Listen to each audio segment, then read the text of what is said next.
When I was younger, I had all the time in the world to sit down, pull out all my tools, my pastels, my paint, my watercolor, and just make art. But like, since I went to college and then eventually get a job, making art has just been something that takes up too much time of my day, too much cleanup, and I just don't feel like doing it anymore. The actual truth is, there is actually time in my day, I just need to learn how to use it right, and I think I figured it out.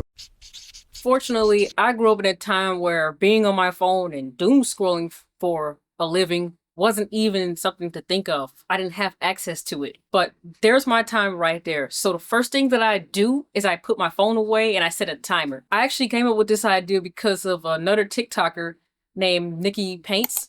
She's amazing, by the way, but she put her phone in a box and set a timer on it, and she used that time to paint. Another thing she did that I'm inspired by was she, instead of waking up in the morning scrolling on her phone, use her morning to paint. Now, when it comes to the morning time, I genuinely believe the morning time is the best time to be creative because you're not bombarded with emails and texts and just your normal day stress. So I personally like to paint in the morning myself, at least get started with it.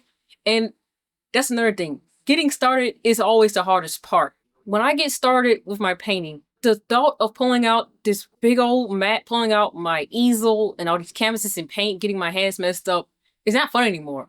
It's messy and it's too hard to clean up because the same space that I paint on is actually the same space that I work on. I have a very small studio, which I'm pretty sure most of you have yourself. To make it work, recently I decided to just paint smaller. Painting smaller not only limits the amount of mess I'm going to make, but it also, in my mind, makes painting more easier because I get to at least attempt to finish a piece. A piece that is small is easier to finish than a piece that is big. I know that's obvious, but it's real because when I see a finished piece, I feel satisfied. I feel happy. But if I start a big project, not only am I using more paint, I'm making a bigger mess.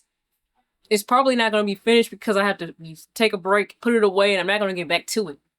That's a me problem, but I think it's an artist problem too. So I personally enjoy painting small. It's a small cleanup, big reward. Number 3, I carry my sketchbook everywhere. On a coffee date, at work, at a park. It's always in my backpack or in my car because you never know, or I never know when I'm going to have an idea and I need to sketch. So if I sketch for 10 to 15 minutes a day, I feel completed. I feel like I got some of my ideas out on a piece of paper. And that makes me really happy because the things that I sketch could be thumbnails for my comic book or thumbnails for an art series that I'm working on. And that is already the next step to painting because, you know, when you don't have any ideas, you can go back to your sketchbook and say, okay, well, I was working on this and you can finish it. Number 4. Now, I haven't finished reading this book. I'm currently listening to the audiobook of The Artist's Way. It was like the Bible for creative people, pretty much.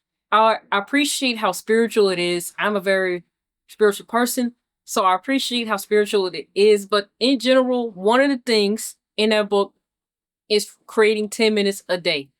Every single day, 10 minutes. And I've been sticking with that, and it's been personally helping me out. In the morning, at night, in the middle of the day, I set a timer for 10 minutes and I create. And I don't care if it's ugly. I don't care if it's for sale or I have to sell it, post it online. If I throw it away, I'm going to create for 10 minutes a day. And number 5, sometimes you may need to get an art friend. You don't have to create art alone.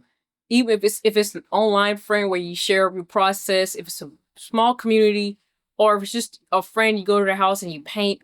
I personally am blessed to have a friend where I can go to our house or we can meet at a cafe, pull out a sketchbook, and we just paint. And it's so relaxing because now that we're adults and we work, or if you're in college, or if you just don't have time in your personal life to paint, meeting with a friend is very healthy, fun, and it holds you accountable. Think of it like going to a yoga class or a gym class. You might want to bring a friend with you because sometimes when you go together, you really just do it. And that's the same thing with art.